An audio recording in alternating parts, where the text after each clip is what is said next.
네, 마태복음 28장 말씀 나누는 귀한 시간 갖기를 원합니다. 네. 여러분 제가 질문 좀 할게요. 여러분에게.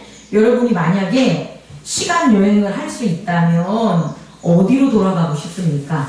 시간 여행을 하고 싶으면. 저를 보세요. 어디로 돌아가고 싶습니까? 장로님? 시간 여행을 하고 싶으면 어디로 가고 싶어요? 돌아가고 싶은 시간 없어요. 아, 돌아가고 싶은 없어요? 그럼 앞으로 가고 싶은 시간은 없나요? 있어요. 그렇죠. 장로님 어디로 가고 싶어요? 하나님. 보자기로 빨리 가고 싶죠. 저 아주 맞습니다. 그럴 수 있습니다. 뭐 다르신 분들은 없습니까? 내가 시간 여행 하는 예. 저는 네네. 10대로 돌아가고 싶어요. 아 10대로 돌아가고 싶습니까? 이유를 물어봐주세요. 네, 이유가 뭡니까? 이유는 제가 40대에 돌아왔거든요. 네. 20년 방황하다가. 네네네. 그래서 만약에 10대로 들어간다면 차곡차곡 가고 싶습니다. 하나님 앞에. 네, 아멘. 좋습니다. 제가 이 질문을 하는 것은 우리들 모두가 정말 모두가 시간 여행을 하고 싶으면 두 가지 측면에서 우리는 되돌아가고 싶은 곳이 있고요. 제약 성도님 혹시 결혼 이전으로 가고 싶습니까? 그럴 수도 있습니다. 우리가 시간 여행을 하고 싶다면 과거 어느 지점에 가서 어떠한 상황을 내가 맞닥뜨리지 않게끔 그런 아픔이나 슬픔이나 혹은 죄나 어려움이나 이런 것들을 당하지 않는 그 전으로 가서 그런 것들을 이제 내 삶에서 경험되지 않기를 원하는 경우가 있어요. 어떤 사람들에게는. 근데 또 어떤 사람에게는 그런 시간 여행이 아니라 과거로가 아니라 미래로 가고 싶은 거예요. 내가 알지 못하는 곳. 또 내가 뭔가를 하고 싶은데 그것을 성취하기 위해서 그 답을 알 수 있는 그 시간으로 가고 싶은 것. 그래서 우리는 두 가지 유형의 사람이 있는데 이 두 가지 모두를 원하는 사람은 없습니다. 예, 차원이 다르기 때문에. 그렇다면 제가 오늘 여러분에게 이 세상적인 말로 하면 시간 여행이지만 시간 여행을 통해서 해결하고 싶은 것들이 목적이 되는 거잖아요. 그 목적을 이룬 분이 있는데 그분이 누구냐고 얘기한다면 예수 그리스도라는 거예요. 단순히 우리가 나는 뭐 시간 여행을 해서 즐거움을 느끼는 게 아니잖아요. 과거에 어떠한 문제나 현재 느끼는 고난의 원인이 되는 것들을 내가 미연에 막기 위한 목적이 있는 거고, 또 하나는 앞으로 내가 현재적인 것에서 즐거움과 또 내가 이루고자 하는 것들을 완성시키기 위해서, 실패하지 않기 위해서 미래라는 그것들이 어떤 것들이 있는지를 알고 싶어 하는 거잖아요. 어렵지 않습니다. 왜 믿지 않는 사람들이 점을 봅니까? 다 그런 이유에서 알고 싶어서 그렇게 하는데 알 수 없습니다. 자, 이런 목적을 이루신 분이 누구다? 예수 그리스도라는 거예요. 어마어마하지 않아요? 여러분 제가 이렇게 웃으면서 얘기를 하니까 이게 무슨 말씀이세요? 이렇게 할 텐데 정말 원하는 게 이루어지고 떨쳐버리고 싶은 것들을 해결할 수 있는 거라는 거예요. 누가? 예수 그리스도가. 예수 그리스도만이 지금 우리는 시간여행 뭐 SF 소설에서나 나오는 거 영화에서 나오는 거죠 라고 할지 모르겠지만 아니 그 만화와 드라마와 영화 속에서도 왜 그런 걸 만드냐는 거예요. 현재적인 고난과 역경, 앞으로 닥칠 것에 대한 안전과 평화를 위해서 그 바라는 소망으로 그런 영화를 만들잖아요. 그럼 결국 그것들을 우리 모두는 바라고 있다라는 거예요. 근데 그걸 시간 여행을 안 해더라도 해결해 주신 분이 있는데 그분이 누구시다? 예수 그리스도. 오늘 그 비밀을, 그 능력을 깨닫는 저와 여러분 되기를 원합니다. 그래서 첫 번째 제가 여러분에게 말씀드리고 싶은 것은 예수 그리스도의 부활의 특징이 있다라는 거예요. 예수 그리스도의 부활의 특징. 자, 두 가지를 들 수 있는데요. 첫 번째, 예수 그리스도의 부활의 특징은 첫 번째로 중보적 부활이에요. 무슨 부활이라고요? 중보적 부활. 이 중보적 부활을 세 가지 측면에서 요약을 한다면 첫 번째 열매가 되셨다는 거예요. 뭐에? 부활에. 예수님이 한 부활의 특징은 중보적 부활인데 그 중보적 부활의 첫 번째 특징이 뭐냐 봤더니 첫 번째 열매라는 거예요. 이게 되게 중요해요. 여러분, 나무가 있습니다. 이 나무가 우리의 지경에 계속해서 넘쳐나기 위해서는 뭐가 필요해요? 첫 번째 나무가 필요하다고요.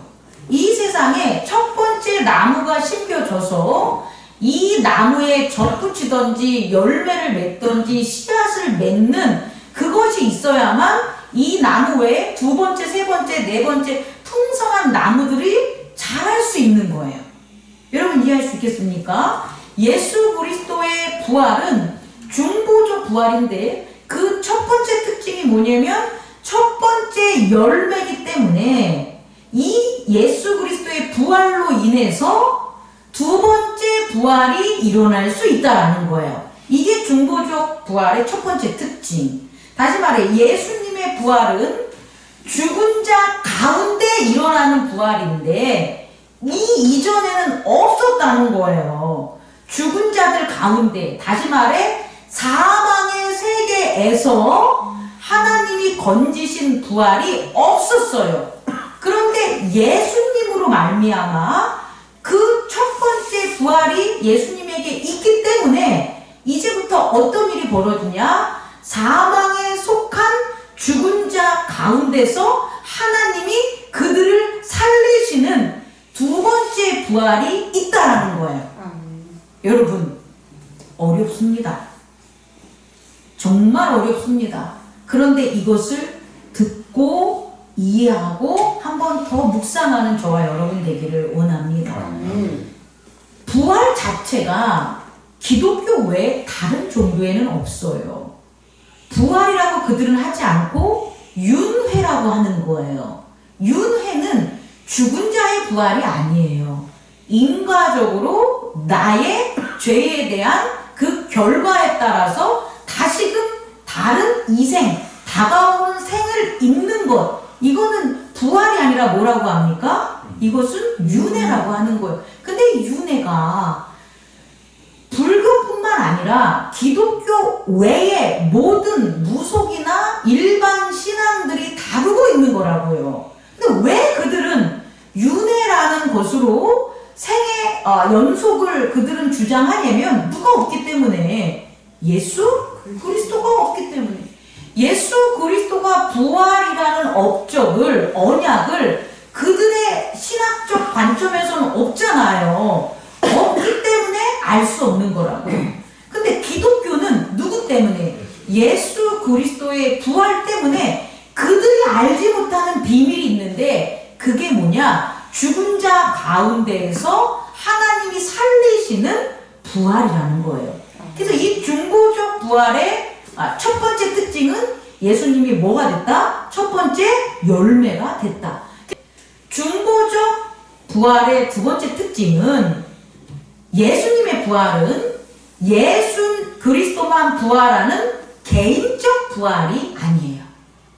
예수님이 나 혼자 죽은 자 가운데 자기 혼자만 살리는 부활이라면 그럼 뭐 십자가를 짓겠어요? 그리고 뭐하러 하나님의 아들이겠어요? 하나님이 그분을 왜 태초부터 우리에게 보내는 언약을 세웠겠어요? 아니라는 거예요. 예수님의 부활의 두 번째 특징은 뭐냐면 예수님 개인만 부활하는 개인적 부활이 아니라 예수 안에 있는 자들에게 공유되는 부활이에요. 다시 말해 공동체적 부활이에요. 그러면 우리가 예수님이 부활하셨어. 그럼 개인이 부활하신 몸이 아니라 예수님은 하나님과 성령님과의 공동체의 부활한 몸이 되는 거예요. 그래서 부활하시긴 전에 예수님은 제자들과 함께 먹고 마시고 피 흘리는 몸, 하늘에 있는 것을 전하는 그런 육체의 몸이지만 의지는 그리스도의 의지를 따랐지만 결국 죽을 몸이었단 말이에요. 근데 부활한 예수님의 몸은 죽기 전에 십자가에 돌아가시기 전에 예수님의 몸과 같을까요? 다를까요? 다릅니다, 여러분. 어떤 거예요? 칼로, 창으로 찔려서 찔린 피를 흘리고 고기를 같이 먹고 빵을 먹는 몸은 되지만 그 몸이 물질의 세계에 시간이나 공간이나 제약을 당하는 몸이 아니라는 거예요. 그럼 그 몸은 어떤 몸이에요? 하나님의 몸의 특징이라고요. 다시 말해 부활하는 이 부활, 예수님의 중보적 부활은 개인의 몸의 부활이 아니라 공동체적 몸의 부활이기 때문에 부활한 예수님은 하나님과 성령님과 함께하는 그 몸이라는 거예요.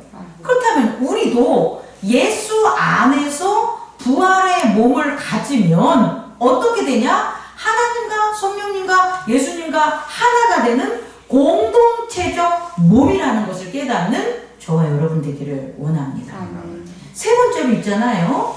예수님의 부활, 중보적 부활의 세 번째 특징은 뭐냐면 예정적 부활이라는 거예요. 그냥 하나님이 내 아들이니까 불쌍하니까 그냥 지금 살릴 거야 라고 해서 즉흥적으로 예수님을 살린 부활이 아니라는 거예요. 예수님의 부활은 하나님이 태초부터 세운 완전하고 온전하고 생명 있는 선한 예정적 부활이라는 걸 꼭 깨닫는 저와 여러분 되기를 원합니다. 그래서 예수님의 부활은 단순히 예수님이 살아난 게 아니라 예수님을 살리신 누가 나타나시는 거다? 하나님이 나타나시는 거예요. 예수님의 부활은 예수님의 이전에 죽기 전에 있었던 예수님으로서 부활한 게 아니라 늘 세상 끝난 날까지 함께하는 누가 계신 거예요? 하나님이 함께 계신 거예요. 그래서 예수님은 부활하시고 이 땅에서 40일 동안 그의 제자들과 부활에 대한 어떤 여행과 함께하는 걸 했지만 결국 예수님은 어디로 가야 되는 거예요? 우리가 말한 하늘 승천하셨다는 것은 결국 어디로 가셨다는 거예요? 하나님의 보좌로 가실 수밖에 없는 거예요. 왜? 예수님의 부활이 자기가 죽기 전에 있었던 그 제자들과 함께하는 그 부활이 아니라 예정적 부활이기 때문에 그 예정에는 누가 함께 하신다는 거예요? 하나님이 함께 하시니까 부활하신 예수님은 어디로 가야 되는 거예요? 보좌 위로 가시는 것을 깨닫는 저와 여러분 되기를 원합니다.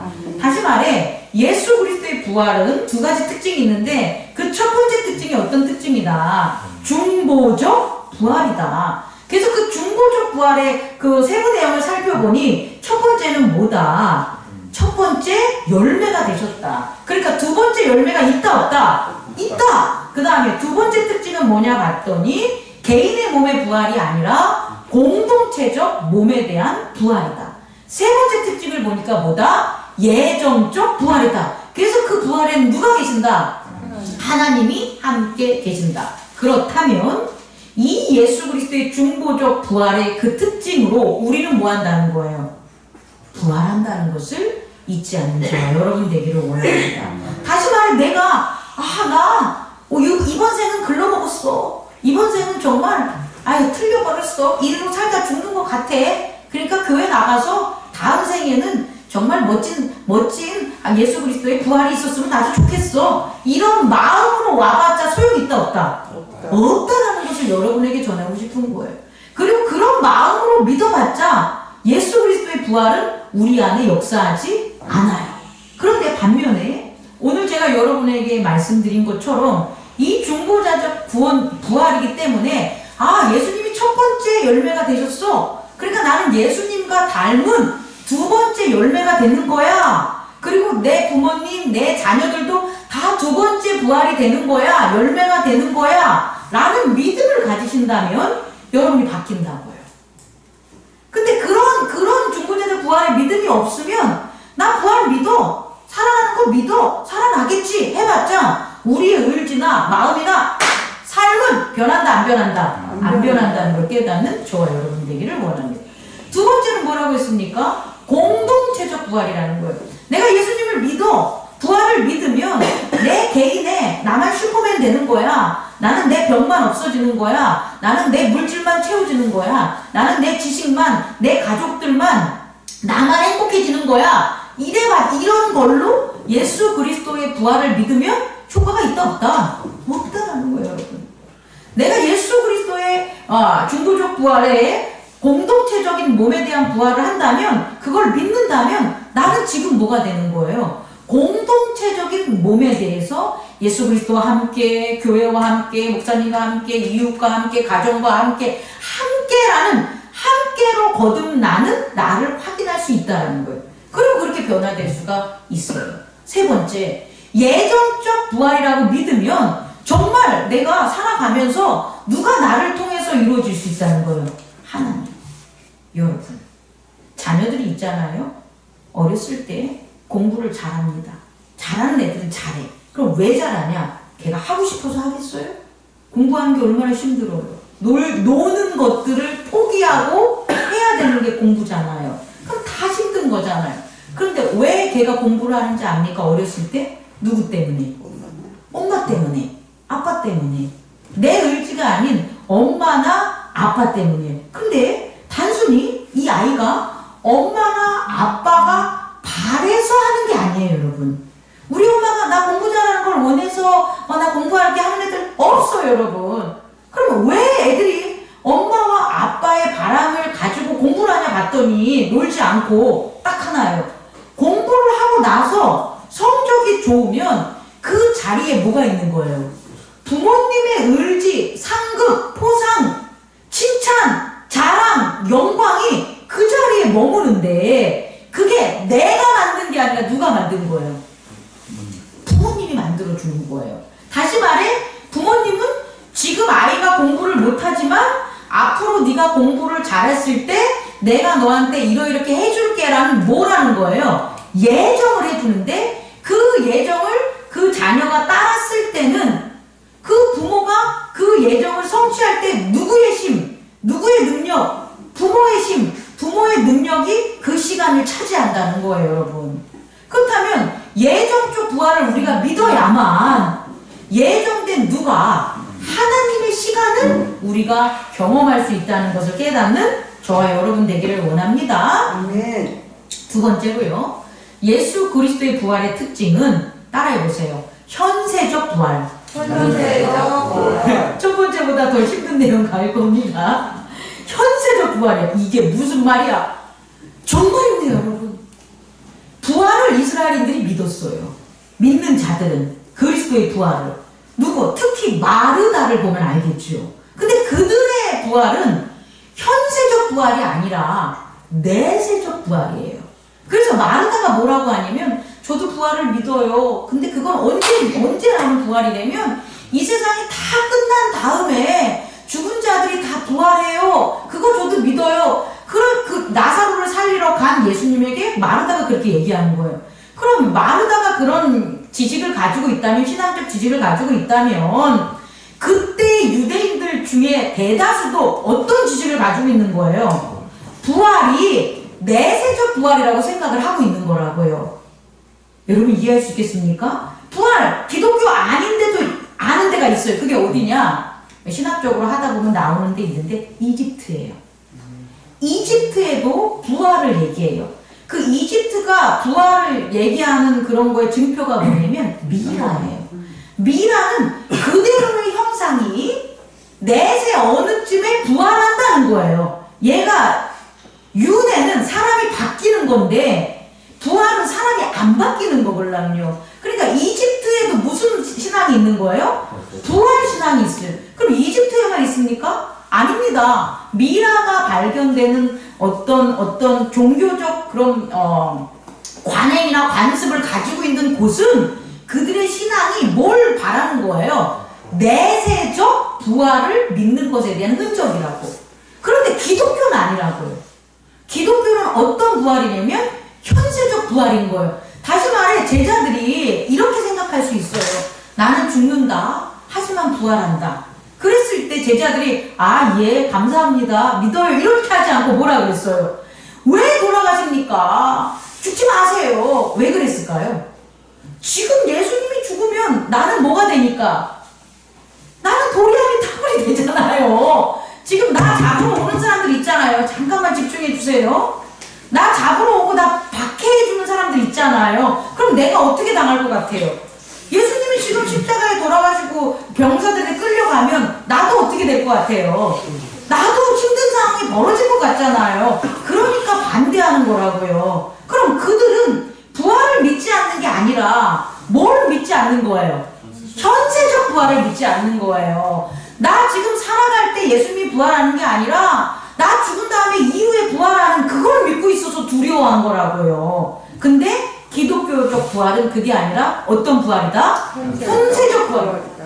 3일 만에 3일 만에 죽은 자 가운데 예수님이 뭐 한 거예요? 살아나신 게 기독교의 부활이라는 걸 꼭 깨닫는 저와 여러분 되길 원합니다. 다시 말해 예수 그리스도의 부활의 두 번째 특징은 뭐다? 현세적 부활이다. 그 현세적 부활의 첫 번째 특징이 며칠 만에 났다? 3일 만에 예수 그리스도께서 살아나셨다는 게 현세적 부활의 특징이다라는 걸 첫 번째로 알아두시고요. 두 번째 특징은 뭐냐면 이 현세적 부활을 예수님은 살아났잖아요. 3일 만에 우리들은.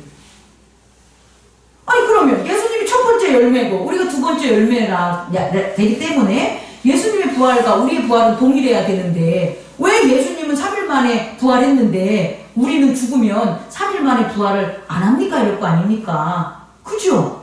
그러니까 이단들이 나오는 거잖아요. 내가 부활한 예수다 라고 하면서 그렇게 주장하는 자들이 많잖아요. 이런 일이 생기는 거예요. 자 여러분, 예수님의 부활은 어떤 부활이다? 현세적 부활이다. 그럼 우리도 마찬가지로 현세적 부활이에요. 그 특징이 뭐냐? 따라해보세요. 거듭남. 현세적 부활의 특징이 뭐다? 거듭남이라는. 예수님은 3일 만에 부활하셔서 부활승천 하셔서 지금 보좌 위에 계시잖아요. 근데 우리는 죽은 자 가운데서 예수님처럼 3일 만에 부활하지는 못한다는 거예요. 왜? 언약의 시간이 아니니까. 예수 그리스도의 언약의 시간은 그 시간이지만 우리가 하나님하고 한 언약의 시간은 그 시간이 아니라는 거예요. 그럼에도 불구하고 예수 그리스도의 부활 안에 있기 때문에 우리에게도 현세적 부활, 거듭남의 부활의 특징이 있다라는 거예요. 어떤 거? 첫 번째 어떤 거였어요? 아까 첫 번째 특징 뭐였었어요? 예수 그리스도의 부활이. 그 중보자적 부활의 첫 번째 특징이 뭐였어요? 첫 번째 열매. 그 다음에 공동체적인 부활, 그 다음에 예정적 부활이라고 그랬잖아요. 그게 누구 안에 있냐? 거듭난 자들에게 동일하게 작용한다는 거예요. 아이고야, 어렵죠 여러분? 다시 말해 우리는 3일 만에 죽었다가 부활하진 않지만 예수님의 부활이 우리의 부활이기 때문에 우리는 현재 예수님을 믿으면 어떤 예수님? 부활한 예수님을 믿는 자들이 거듭난다고. 부활한 예수님을 믿지 못하면 거듭나지 못해요. 이걸 꼭 깨닫는 저와 여러분 되기를 원합니다. 우리가 부활한 예수님을 믿는 믿음 안에 있으면 나 또한 내 몸은 죽지 않았어도 예수님의 첫 번째 열매가 성취할 수 있는 사망과 마귀와 죄에 대한 것을 벗어날 수 있고 공동체적으로 하나님과 성령님과 몸을 이룰 수 있고 예정된 마지막 때에 심판받지 않는 예정된 부활에 대한 그 언약이 우리 안에 있다라는 거예요. 이게 거듭난 자들에게만 허락되는 현세적 부활의 특징이라는 것을 깨닫는 저와 여러분 되기를 원합니다. 이해할 수 있겠지만 어렵겠지만 한번 가시기 바랍니다. 자, 그래서요 두 번째로 예수 그리스도의 부활의 목적이 있다라는 거예요. 이런 예수 그리스도의 부활의 특징이 어떤 특징, 중보자적 부활과 현세적 부활이라는 특징이 있다면 이 예수 그리스도의 부활의 두 번째 목적이 있을 거 아닙니까? 그 목적이 뭘까요? 따라해보세요. 예수 그리스도의 부활의 목적은 임마누엘. 뭡니까 임마누엘이? 하나님이 나와 함께 하신다.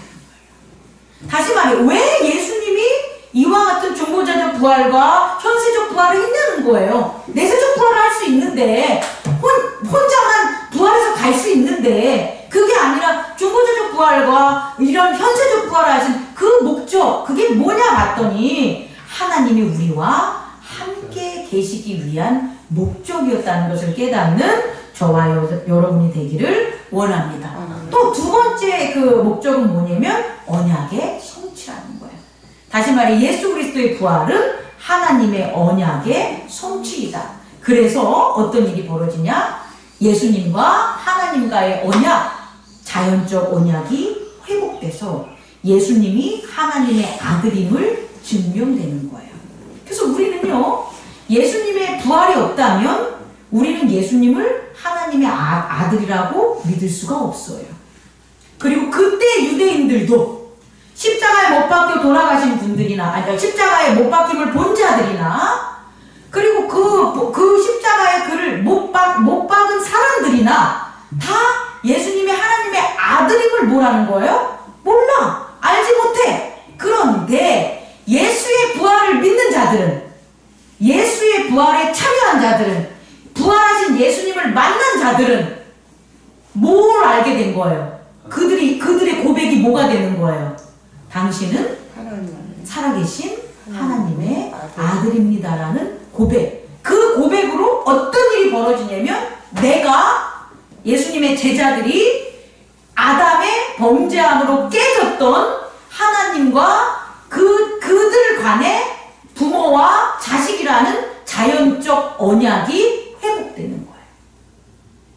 우리가 예수님의 부활을 모르거나 믿지 않으면 하나님은 하나님이고 나는 나예요. 하나님이 내 아버지라는 걸 몰라요. 내가 하나님의 자녀라는 걸 몰라요. 그래서 아무리 힘들어도 교회를 나온다 할지라도 하나님에게 기도하지 않아요. 왜? 하나님을 신뢰하지 않아요. 뭐로써? 아버지로서. 아버지가 아니니까 대가를 치러야 되니까 나는 희생하기 싫은 거죠. 내가 힘들어도. 그래서 하나님을 찾지 않는 거예요. 그런데 예수 그리스도의 부활을 믿어서 그 부활의 목적이 성취돼서 그 부활을 믿는다고 하면 어떤 일을 하냐? 언약이 성취되는 거죠. 언제? 살아서 이 땅에서 우리가 하나님이 내 아버지고 내가 하나님의 자녀라는 자연적 언약, 그 의지가 회복되는 것을 깨닫는 저와 여러분 되기를 원합니다. 아멘. 마지막으로 세 번째로요, 말씀을 마치면서 그렇다면 예수 그리스도의 부활의 영향은 뭐냐는 거예요. 영향, 효과. 예수가 부활해서 도대체 어떤 효과와 어떤 영향을 미쳤냐라고 보면 제가 인트로에서 여러분에게 전한 그 일이 이루어진 거예요. 어떤 일? 과거로 우리가 돌아갈 수 있다라는 거예요. 어떻게? 과거에 있었던 내 죄로부터 지금 현재의 나는 살아가고 있지만 현재의 나를 슬프게 하고 힘들게 하고 어렵게 하고 낭망하고 좌절하게 만든 그 원인은 어디 있는 거예요? 과거에 있잖아요. 그 과거로 돌아가서 그 죄를 뭐 할 수 있는 거예요? 회개할 수 있는 거예요. 그 죄를 제거할 수 있는 거예요. 그럼 나만? 아닙니다. 내 자녀, 내 부모, 내 이웃들, 그들의 과거로도 우리가 뭐 할 수 있는 거예요? 갈 수 있는 거예요. 가서 그들의 죄를 뭐 하는 거예요? 제거해 줄 수 있는 거예요. 현재 우리에게 자녀들이 죄를 저지르는 게 아니에요, 여러분. 그건 죄 때문에 일어나는 불편한 관계들일 뿐이에요. 실제적으로 자녀가 나를 믿지 못하고 떠나는 그런 계기가 있어요. 그것들이 불신으로 작용을 해서 내가 내 자녀라고 하지만 믿지 않고 살아가는 게 되는 거예요. 그러니까 그 자녀를 정죄하고 죄인이라고 생각한 시점이 있어요. 그것을 가서 용서해 줘야지 현재의 자녀와 그 서로 엉켜져 있는 불편한 것들이 사라지게 되는 거예요. 그 자녀의 그 죄나 부모의 죄나 이웃의 죄나 이런 것들의 죄를 그대로 남겨둔 채 현재에서 내가 너 용서해줘. 그럴 수 있지. 그래 다음부터는 그러지 말자. 아무리 입으로 해봤자 안 나타나요, 여러분. 조금만 상황이 어긋나는 나의 상황이 어긋나거나 자녀의 상황이 어긋나면 다시금 정죄하고 왼수들이 될 수밖에 없습니다. 근데 그것을 해결할 수 있는 그게 예수 그리스도의 부활의 역량이라는 거예요. 우리가 지금 난 아빠 때문에 정말 불우한 사춘기를 겪었고 삶에 있어서 부모 때문에 너무 힘들었어. 근데 그건 과거잖아요. 근데 그거 지금 현재 내 부모는 다 돌아가셨어. 없어. 누구한테 용서를 받을 거예요? 누구한테 그걸 보상받을 거예요? 설령 살아계셨다고 해도 몰라. 자기가 뭘 잘못했는지도 몰라. 자기만 잘 살고 있어. 더 가정을 하면 그 부모는 교회를 다녀. 여러분, 그럼 난 어떻게 해? 나는 평생 그 부모 때문에 예수님도 모르고 하나님도 모르면서 살아가야 될 수밖에 없잖아요. 결론적으로 하면. 근데 아니라는 거예요. 뭘 믿으면? 예수 그리스도의 부활. 예수 그리스도의 부활을 믿으면 그 부활의 영향으로 어떤 일들이 벌어지냐? 내가 과거로 가서 그 죄의 얼매였던 것에 대해서 내가 나를 회개할 수 있고 내 형제와 내 이웃과 내 부모와 자녀들을 회개할 수 있는 놀라운 미라클적 역사가 일어나는 거예요. 이게 기독교입니다. 왜? 뭘 바꿔놨기 때문에? 의지가 바뀌어졌기 때문에.